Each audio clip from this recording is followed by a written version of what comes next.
राजा ध्रुव सिंह और विनम्रता का सूर्यमणि। अध्याय 1। विजयगढ़ का वैभव और राजा का अहंकार। अरावली की हरी भरी पहाड़ियों के बीच बसा विजयगढ़ राज्य अपनी समृद्धि और सुंदरता के लिए दूर दूर तक प्रसिद्ध था। यहाँ की धरती सोना उगलती थी, नदियां चांदी की तरह चमकती थीं और यहाँ के लोगों के चेहरे पर संतोष और खुशहाली की झलक थी। विजयगढ़ के महाराजा थे ध्रुव सिंह, एक युवा, तेजस्वी और महत्वाकांक्षी शासक। उनकी भुजाओं में असीम बल था, आंखों में अदम्य साहस और चेहरे पर ऐसा तेज कि देखने वाला नतमस्तक हो जाए। लेकिन जहाँ इतने गुण थे वहीं एक अवगुण भी था जो बाकी सब पर भारी पड़ रहा था, माइनस अहंकार। राजा ध्रुव सिंह को अपने बल, अपनी बुद्धि और अपने धन पर अटूट घमंड था। उनका मानना था कि इस धरती पर उनसे श्रेष्ठ कोई नहीं और उनकी इच्छा ही अंतिम कानून है। उन दिनों राजा ध्रुव सिंह एक ऐसा महल बनवाने में व्यस्त थे जैसा आज तक किसी ने न देखा हो। यह महल संगमरमर और कीमती पत्थरों से तो बन ही रहा था, साथ ही उसके गुंबदों और दीवारों पर सोने की परत चढ़ाई जा रही थी। दिन रात हजारों कारीगर इस काम में जुटे थे। राज्य का खजाना पानी की तरह बहाया जा रहा था। राजा का सपना था कि जब सूरज की किरणें उनके महल पर पड़े तो वो स्वयं सूर्य से भी अधिक चमके और दुनिया भर के राजा उसकी चमक देखकर ईर्ष्या से जल उठे। एक दिन जब राजा अपने निर्माणाधीन महल का निरीक्षण कर रहे थे, उनके मंत्री बुद्धिसेन ने दबे स्वर में कहा, महाराज, महल निश्चय ही अद्भुत बन रहा है और इतिहास में आपका नाम स्वर्ण अक्षरों में लिखेगा, किंतु राज्य के खजाने पर इसका भारी बोझ पड़ रहा है। इस वर्ष वर्षा भी कम हुई है और किसान चिंतित हैं। यदि हम इस धन का कुछ अंश उनकी सहायता में लगाएं तो प्रजा का। मंत्री अपनी बात पूरी कर पाते इससे पहले ही राजा ध्रुव सिंह की आंखों में क्रोध की ज्वाला भड़क उठी। वे गरज कर बोले, मंत्री जी, आप हमें शासन करना सिखाएंगे? ये महल विजयगढ़ की शान है, ये मेरी शक्ति का प्रतीक है, और रही बात किसानों की तो कर चुकाना उनका कर्तव्य है। जब मेरा नाम युगों युगों तक लिया जाएगा तो कोई ये याद नहीं रखेगा कि कुछ किसानों की फसल कैसी हुई थी। बुद्धिसेन सिर झुकाकर चुप हो गए। राजा के अहंकार के आगे किसी का साहस नहीं होता था। अध्याय 2। साधु का आगमन और श्राप। कुछ सप्ताह बाद विजयगढ़ की राजसभा लगी हुई थी। दरबारी राजा का गुणगान कर रहे थे और कवि उनकी प्रशंसा में कविताएं पढ़ रहे थे। तभी द्वार पर एक वृद्ध जटाधारी साधु प्रकट हुए। उनके तन पर भगवा वस्त्र थे, आंखों में अद्भुत शांति और चेहरे पर ज्ञान का तेज। राजा ने औपचारिक रूप से उनका स्वागत किया और आसन ग्रहण करने को कहा। साधु शांत भाव से बोले, राजन, मैं तुम्हारे राज्य से गुजर रहा था तो तुम्हारे नए स्वर्ण महल की चर्चा सुनी। सुना है तुम धरती पर दूसरा सूर्य बनाना चाहते हो। राजा ध्रुव सिंह ने गर्व से अपना सीना चौड़ा करते हुए कहा, हाँ महात्मा, मेरा महल ऐसा होगा जिसकी चमक के आगे सूर्य का तेज भी फीका पड़ जाएगा। साधु मुस्कुराए, एक ऐसी मुस्कान जिसमें दया और दुख का भाव था। पुत्र, सूर्य केवल चमकता नहीं है, वो जीवन भी देता है। उसकी गर्मी से बीज अंकुरित होते हैं, फसलें पकती हैं और अंधकार का नाश होता है। वो भेदभाव नहीं करता, उसकी रोशनी महलों पर भी पड़ती है और गरीबों की झोपड़ियों पर भी। क्या तुम्हारा स्वर्ण महल किसी भूखे का पेट भर सकेगा? क्या वो किसी प्यासे की प्यास बुझा सकेगा? ये सुनकर राजा का अहंकार तिलमिला उठा। उसे एक साधारण साधु द्वारा इस तरह उपदेश दिया जाना असहनीय लगा। वो कठोर स्वर में बोला, ज्ञानी पुरुष, आप हमें ज्ञान न दें। मेरा राज्य, मेरा खजाना, मेरी प्रजा, मैं जैसा चाहूं वैसा करूं। आप यहाँ भिक्षा लेने आए हैं तो बताएं, अन्यथा अपना मार्ग लें। साधु अपनी जगह से उठे और उनकी आंखों में करुणा की जगह एक कठोरता आ गई। उन्होंने अपनी लाठी उठाई और कहा, अहंकारी राजा, तू अपने सोने और अपनी शक्ति के मद में इतना अंधा हो गया है कि तुझे इंसानियत दिखाई नहीं देती। तू अपनी प्रजा का राजा नहीं, उनका शोषक बन गया है। जा, मैं तुझे श्राप देता हूँ। जिस मुकुट पर तुझे इतना गुमान है वो तेरे सिर से छिन जाएगा। जिस सिंहासन को तू अपनी जागीर समझता है वो तेरे नीचे से खिसक जाएगा। तू एक साधारण भिखारी की तरह दर दर भटकेगा और तब तक तुझे तेरा राज्य वापस नहीं मिलेगा जब तक तू विनम्रता के सूर्यमणि को नहीं पा लेता। इतना कहकर साधु जैसे आए थे वैसे ही चले गए। राजसभा में सन्नाटा छा गया। राजा ध्रुव सिंह क्रोध और अपमान से कांप रहे थे। उन्होंने सैनिकों को उस साधु को बंदी बनाने का आदेश दिया, लेकिन वो कहीं नहीं मिला, जैसे हवा में विलीन हो गया हो।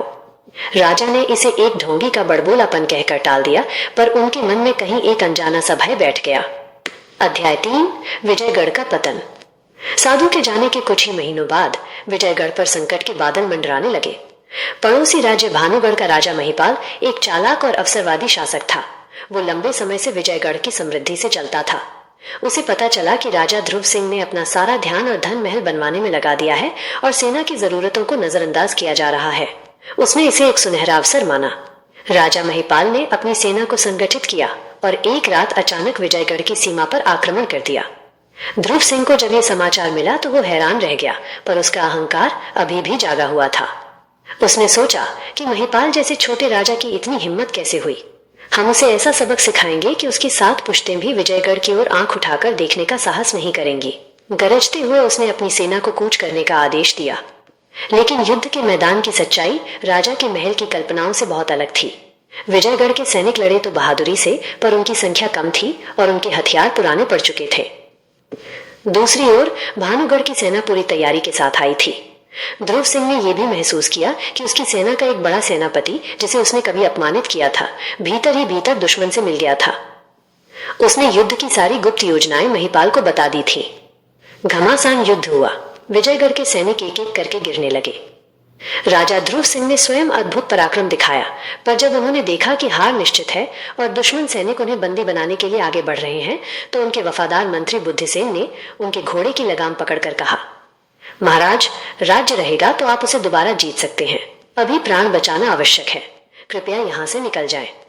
ध्रुव सिंह के पास कोई चारा नहीं था। अपमान और पराजय की आग में जलते हुए उसने अपने घोड़े को मोड़ दिया। अपने राजसी वस्त्र उतारकर उसने एक साधारण सैनिक के फटे पुराने कपड़े पहन लिए और अंधेरे का फायदा उठाकर युद्ध के मैदान से भाग निकला। पीछे विजयगढ़ के किले पर भानुगढ़ का ध्वज लहरा रहा था और उसकी प्रजा एक नए क्रूर शासक की दया पर छोड़ दी गई थी। सोने का महल, जो अभी अधूरा था, अब विजेता की संपत्ति बन चुका था। अध्याय 4, राजा से रंक तक का सफर। जंगलों, पहाड़ों और अनजान रास्तों पर भटकते हुए ध्रुव सिंह कई दिनों तक चलता रहा। उसके पास न भोजन था, न पानी। जिस शरीर को मखमली बिस्तरों की आदत थी, वो अब कंकड़ पत्थरों पर सोता। जिन पैरों ने कभी धरती को नहीं छुआ था, वे अब लहूलुहान थे। भूख और प्यास से उसका बुरा हाल था। एक दिन वो एक गांव के पास पहुंचा। भूख से बेहाल होकर उसने एक घर का दरवाजा खटखटाया। एक स्त्री बाहर निकली। ध्रुव सिंह ने कुछ खाने को मांगा, पर उसके मुंह से आदेश देने वाले शब्द निकले। सुनो स्त्री, मेरे लिए भोजन लाओ। उस स्त्री ने उसे ऊपर से नीचे तक देखा और बोली, बड़ा आया आदेश देने वाला। शक्ल देखी है अपनी? काम धाम करना नहीं, बस बैठे बैठे खाना है। भाग यहाँ से। और उसने दरवाजा बंद कर लिया। ये ध्रुव सिंह के जीवन का सबसे बड़ा अपमान था। वो जो एक इशारे पर 56 भोग परोसवा लेता था, आज उसे एक रोटी के लिए दुत्कारा जा रहा था। उसकी आंखों से आंसू बह निकले। ये क्रोध के नहीं, बल्कि बेबसी के आंसू थे। उसे पहली बार एहसास हुआ कि बिना पद और शक्ति के वो कुछ भी नहीं है। वो आगे बढ़ता गया। उसने काम खोजने की कोशिश की, पर उसे कोई काम करना आता ही नहीं था। उसने न कभी हल चलाया था, न कोई औजार पकड़ा था। जहां भी जाता, लोग उसकी कोमल हथेलियों और बात करने के ढंग से समझ जाते कि वह कोई काम करने वाला इंसान नहीं है और उसे भगा देते। कई दिनों की भूख और थकान के बाद वो एक पेड़ के नीचे बेहोश होकर गिर पड़ा। जब उसकी आंखें खुली तो उसने खुद को एक छोटी सी साधारण झोपड़ी में पाया। एक बूढ़ा किसान, जिसका नाम हरि था, उसके माथे पर गीली पट्टी रख रहा था। उसकी पत्नी राधा मिट्टी के कटोरे में गर्म खिचड़ी लेकर आई। उठो बेटा, थोड़ा खा लो, कई दिनों से भूखे लगते हो, राधा ने ममता भरे स्वर में कहा। ध्रुव सिंह ने बिना कुछ कहे खिचड़ी खानी शुरू कर दी। वो उसके जीवन का सबसे स्वादिष्ट भोजन था। खाने के बाद हरि ने उससे पूछा, कौन हो बेटा, कहाँ से आए हो? ध्रुव सिंह अपनी असली पहचान नहीं बता सकता था। उसने कहा, मेरा नाम ध्रुव है, मैं एक सैनिक था, युद्ध में सब कुछ खो गया, अब मेरे पास कोई ठिकाना नहीं है। हरि और राधा दयालु थे। उन्होंने कहा, जब तक कोई और ठिकाना नहीं मिलता तुम हमारे साथ रह सकते हो। हमारे भी एक बेटा था, तुम्हारी ही उम्र का, जो महामारी में हमें छोड़कर चला गया। तुम्हें देखकर उसकी याद आ गई। इस तरह महाराजा ध्रुव सिंह ध्रुव बनकर उस किसान की झोपड़ी में रहने लगा। जीवन पूरी तरह बदल चुका था। वो हरि के साथ खेतों में जाता, हल चलाना सीखता, बीज बोता और जानवरों की देखभाल करता। शुरू में उसे बहुत कठिनाई हुई, पर धीरे धीरे उसे मेहनत करने में आनंद आने लगा। जब शाम को वो अपनी मेहनत से उगाई गई सब्जियों की रोटी खाता, तो उसे महल के 56 भोग से भी ज्यादा संतोष मिलता। उसने गांव के लोगों के दुख दर्द को करीब से देखा। उसने देखा कि कैसे एक छोटी सी बीमारी से दवा के अभाव में बच्चे मर जाते हैं, कैसे साहूकार के कर्ज के बोझ तले किसान दब जाते हैं और कैसे राजा महिपाल के सैनिक आकर जबरदस्ती लगान वसूल करते हैं। ये सब देखकर उसका हृदय पिघलने लगा। उसे अपने वे दिन याद आए जब वो भी अपनी प्रजा से उतना ही कटा हुआ था। उसे उस साधु की बातें याद आने लगी। एक शाम जब गांव के चौपाल पर लोग बैठे थे, तो एक यात्री वहां आया। वो दूर देश की यात्रा मैं मठ का जिक्र किया और कहा कि वहां विनम्रता का सूर्यमणि नामक एक दिव्य मणि है। कहते हैं कि उसे जो भी पा लेता है उसका भाग्य बदल जाता है और उसे जीवन का सच्चा ज्ञान प्राप्त होता है। यह सुनते ही ध्रुव सिंह के कान खड़े हो गए। उसे साधु का श्राप याद आ गया। उसे लगा कि यही वो मणि है जिसे पाकर वो अपना राज्य वापस हासिल कर सकता है। उसके मन में एक नई आशा का संचार हुआ। अध्याय 5 सूर्यमणि की खोज। अगली सुबह ध्रुव सिंह ने हरि और राधा से विदा ली। उन्होंने उसे रोकने की बहुत कोशिश की, पर उसने कहा कि उसे अपने जीवन का उद्देश्य मिल गया है और उसे जाना ही होगा। उन्होंने उसे रास्ते के लिए सत्तू और गुड़ बांध दिया और आंखों में आंसू लिए उसे विदा किया। ध्रुव सिंह ने हिमालय की ओर अपनी यात्रा आरंभ की। ये यात्रा आसान नहीं थी। उसे ऊंचे ऊंचे पहाड़ों पर चढ़ना था, बर्फीली नदियों को पार करना था और घने जंगलों से गुजरना था जहां जंगली जानवरों का खतरा था। कई बार वो रास्ता भटका, कई बार उसे भूखा रहना पड़ा और कई बार उसे लगा कि वो ये सब छोड़कर वापस लौट जाए। लेकिन जब भी वो निराश होता, उसे विजयगढ़ के लोगों का दुखी चेहरा याद आ जाता, उसे राजा महिपाल का अत्याचार याद आता और उसे अपना खोया हुआ सम्मान वापस पाने की इच्छा शक्ति देती। इस यात्रा में उसका अहंकार पूरी तरह टूट चुका था। उसने सीखा कि प्रकृति के सामने इंसान कितना छोटा है। उसने उन यात्रियों की मदद की जो रास्ते में बीमार पड़ गए थे, अपने भोजन को दूसरों के साथ बांटा और निस्वार्थ सेवा का महत्व समझा। महीनों की कठिन यात्रा के बाद आखिरकार वो उस मठ तक पहुंचा।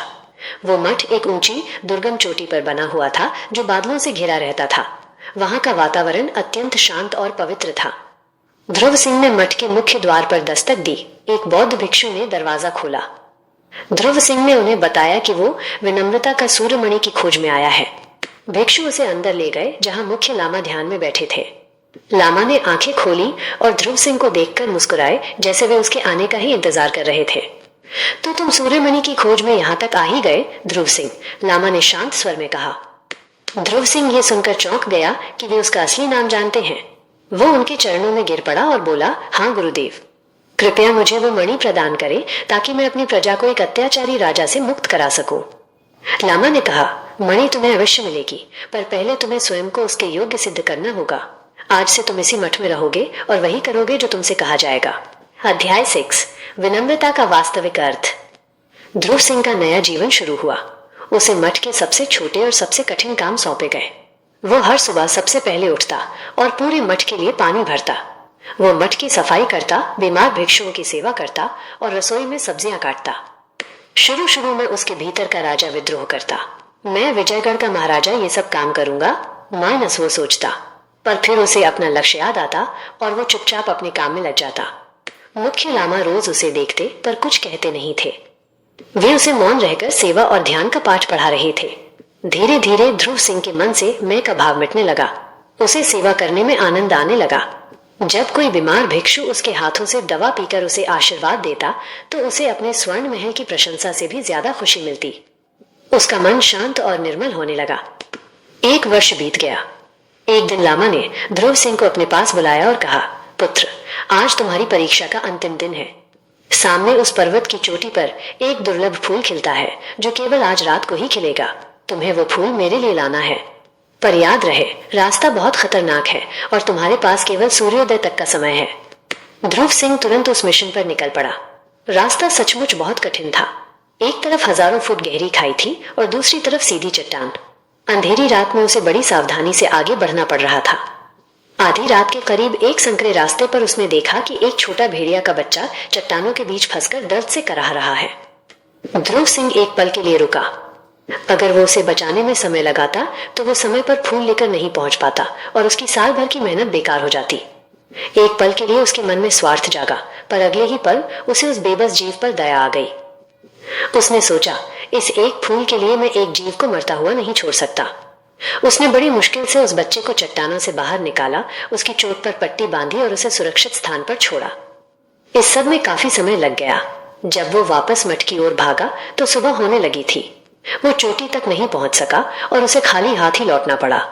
वो निराश और दुखी मन से लामा के सामने पहुंचा और सिर झुकाकर बोला, गुरुदेव, मैं आपका अपराधी हूँ। मैं फूल नहीं ला सका। और उसने रास्ते की सारी घटना बता दी। ये सुनकर लामा अपनी जगह से उठे और उन्होंने ध्रुव सिंह को गले से लगा लिया। उनकी आंखों में खुशी के आंसू थे। उन्होंने कहा, पुत्र, तुम परीक्षा में सफल हुए। वो दुर्लभ फूल विनम्रता और करुणा का ही प्रतीक था जो तुम्हारे हृदय में खिल चुका है। तुमने अपने लक्ष्य से ज्यादा एक असहाय जीव की पीड़ा को महत्व दिया। यही मानवता है। तुम जिस सूर्यमणि को खोज रहे हो वो कोई पत्थर का टुकड़ा नहीं है। वो ज्ञान और विनम्रता का प्रकाश है जो अब तुम्हारे भीतर जागृत हो चुका है। जब तुमने एक किसान के घर में मेहनत का मूल्य समझा, जब तुमने अपनी प्रजा के दुख को अपना दुख समझा और जब तुमने एक बेजुबान जानवर के लिए अपना स्वार्थ त्याग दिया, तभी तुमने वो मणि पाली थी। अब तुम तैयार हो। जाओ, अपने राज्य को मुक्त कराओ और एक सच्चे राजा की तरह अपनी प्रजा की सेवा करो। ध्रुव सिंह ने गुरुदेव के चरण स्पर्श किए। आज उसे साधु के श्राप का असली अर्थ समझ में आया था। वो श्राप नहीं, एक वरदान था जिसने उसे एक अहंकारी शासक से एक सच्चा इंसान बना दिया था। अध्याय 7, एक नए राजा का उदय। ध्रुव सिंह जब वापस अपने राज्य की सीमाओं पर पहुंचा तो वो एक बदला हुआ इंसान था। उसके पास सेना नहीं थी, पर उसके पास आत्मविश्वास, विनम्रता और लोगों का दिल जीतने की कला थी। उसने सबसे पहले गांव-गांव जाकर लोगों को संगठित करना शुरू किया। वो उनसे उन्हीं की भाषा में बात करता, उनके साथ जमीन पर बैठकर उनकी समस्याएं सुनता। जब लोगों ने देखा कि उनका पूर्व राजा इतना बदल गया है, तो वे उससे जुड़ने लगे। किसान, मजदूर, सैनिक जो महिपाल की सेना छोड़ चुके थे, सब ध्रुव सिंह के नेतृत्व में एकजुट होने लगे। उसने एक बड़ी सेना बनाने की जगह एक छोटी और कुशल छापामार टुकड़ी बनाई। वो राजा महिपाल की सेना पर अचानक हमला करते, उनका रसद का सामान लूटते और फिर पहाड़ों में गायब हो जाते। महिपाल की बड़ी सेना इन हमलों से परेशान हो गई। अंत में ध्रुव सिंह ने एक योजना बनाई। उसने अपने कुछ जासूसों के जरिए ये खबर फैलाई कि उसने विनम्रता का सूर्यमणि प्राप्त कर लिया है और उसके पास अब दैवीय शक्तियां हैं। ये सुनकर महिपाल डर गया, पर उसने अपनी पूरी सेना के साथ ध्रुव सिंह पर अंतिम आक्रमण करने का फैसला किया। युद्ध के मैदान में जब दोनों सेनाएं आमने सामने हुई, तो ध्रुव सिंह ने लड़ने की बजाय महिपाल को एक प्रस्ताव भेजा। राजन महिपाल, ये धरती निर्दोष सैनिकों के खून से लाल हो, ये मैं नहीं चाहता। अगर तुम्हें विजयगढ़ का राज्य चाहिए तो इसका फैसला हम दोनों के बीच एक द्वंद्व युद्ध से होगा। जो जीतेगा, राज्य उसका होगा। महिपाल अपनी शारीरिक शक्ति पर बहुत घमंड करता था। उसने सोचा कि वो ध्रुव सिंह को आसानी से हरा देगा। उसने प्रस्ताव स्वीकार कर लिया। दोनों के बीच भयंकर युद्ध हुआ। महिपाल अपनी पूरी ताकत से वार कर रहा था, पर ध्रुव सिंह, जो अब पहले से कहीं ज्यादा फुर्तीला और बुद्धिमान हो चुका था, उसके हर वार को बचा रहा था। उसने किसान के रूप में जो मेहनत की थी, उससे उसका शरीर मजबूत हो गया था और मठ में सीखे ध्यान ने उसके मन को स्थिर कर दिया था। अंत में एक सही अवसर देखकर ध्रुव सिंह ने ऐसा दांव चला कि महिपाल की तलवार दूर जा गिरी और वो जमीन पर निहत्था खड़ा था। ध्रुव सिंह ने अपनी तलवार उसकी गर्दन पर रख दी। एक पल के लिए सन्नाटा छा गया। महिपाल मौत के डर से कांप रहा था। ध्रुव सिंह की आंखों में विजय का अहंकार नहीं, बल्कि एक अजीब सी शांति थी। उसने अपनी तलवार हटा ली और कहा, जाओ महिपाल, मैं तुम्हें जीवन दान देता हूँ। जाओ और सीखो कि असली शक्ति तलवार में नहीं, सेवा में होती है। ये देखकर दोनों सेनाओं के सैनिकों ने महाराजा ध्रुव सिंह की जय के नारे लगाए। महिपाल अपमानित होकर वहां से चला गया। ध्रुव सिंह ने वर्षों बाद विजयगढ़ के सिंहासन पर फिर से कदम रखा, लेकिन इस बार वो एक अहंकारी राजा नहीं, बल्कि एक विनम्र सेवक था। उसका राज्याभिषेक किसी भव्य समारोह में नहीं, बल्कि प्रजा के बीच एक साधारण पंचायत में हुआ। उसने सबसे पहला आदेश दिया कि अधूरे स्वर्ण महल को एक अस्पताल और विद्यालय में बदल दिया जाए। उसने किसानों के कर्ज माफ कर दिए और न्याय व्यवस्था को ऐसा बनाया कि हर गरीब को आसानी से न्याय मिल सके। वो अब महल में कम और अपनी प्रजा के बीच ज्यादा समय बिताता था। राजा ध्रुव सिंह ने कई वर्षों तक न्याय और धर्म के साथ शासन किया और इतिहास में वो एक महान और प्रजापालक राजा के रूप में अमर हो गया। लोग कहते थे कि राजा ने सचमुच विनम्रता का सूर्यमणि पा लिया था, जो किसी पत्थर में नहीं, बल्कि उनके अपने हृदय में चमकता था। अगर यह कहानी आपको अच्छी लगी हो तो कहानी को लाइक करें और चैनल को सब्सक्राइब करें। धन्यवाद।